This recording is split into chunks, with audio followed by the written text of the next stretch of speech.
Hello everyone, welcome back to my channel. কেমন আছো সবাই? আশা করি ভালো আছো। যে ভিডিওটা তোমাদের সাথে আমি শেয়ার করছি সেটা হচ্ছে সানডের ভিডিও। কিছুদিন যাবৎ আমার সাথে এত বেশি ট্র্যাজেডি হচ্ছে যে আমি কিছুই ঠিক করতে পারছিলাম না।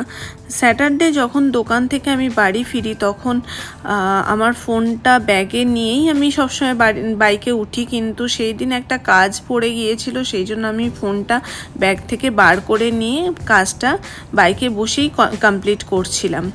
হঠাৎ করে বাইক টার্ন করার সময় শুভর হাতটা আমার হাতে লাগে, সেতে ছিটকে গিয়ে ফোনটা পড়ে যায়। আমার নামারও সময় পেলাম না, তার মধ্যে একটা সুইফট ডিজায়ার এসে ফোনের ওপর দিয়ে চলে যায়, যার ফলে ফোনের ব্যাক প্যানেলটা পুরো নষ্ট হয়ে যায়।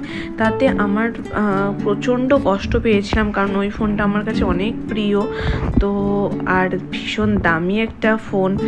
ব্যাক প্যানেলটা খারাপ হয়ে যাওয়াতে পুরো ভেঙে টুকরো টুকরো হয়ে যাওয়ার মতো পজিশানে আমি ভীষণ সারা রাত জেগে আমি কান্নাকাটি করেছিলাম।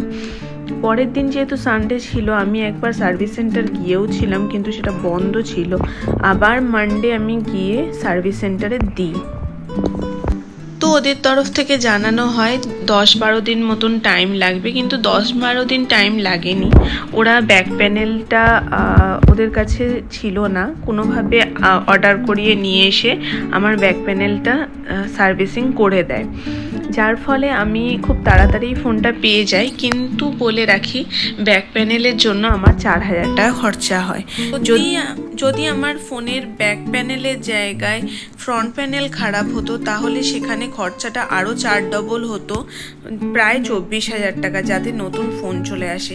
তো বলে রাখি, আমার ফোন অতটাও ড্যামেজ হয়নি। ফোনের ক্যামেরায় একটু চোকড হয়েছিল, কিন্তু সেটা কোনো প্রবলেম করছে না। আপাতত আমার ফোন ভালোই আছে, আমি সারিয়ে নিয়ে এসেছি।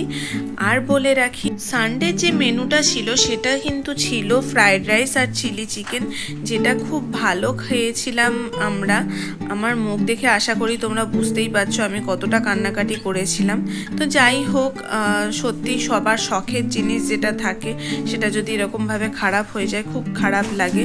তো আমার ফোন খারাপ হয়েছে, কিন্তু আমি সারিয়েও নিতে পেরেছি। তো সেই দিন যেহেতু রবিবার, যেহেতু আমি সার্ভিস সেন্টার থেকে টানা দোকানে গিয়েছিলাম, দোকান থেকে ফেরার পথে শুভ মনটা খারাপ ছিল বলে আমায় মেলায় ঘুরতে নিয়ে গিয়েছিল। মেলায় এইখান থেকে আমরা কিছু জুয়েলারি কিনেছিলাম। তারপরে বাড়ি গিয়ে দেখি যে আমি আর তনুশ্রী রিকোর্ড থেকে কিছু জিনিস পারচেস করেছিলাম, সেগুলো এসে গেছে। তো তনুশ্রী খুলে দেখাচ্ছে কি কি জিনিস এসেছে। তো এইভাবে সানডেটা আমার একটু দুঃখের সাথেই কেটেছিল। আজকে ব্লগটা এখানেই শেষ করলাম। সবাইকে টাটা, সবাই ভালো থেকো।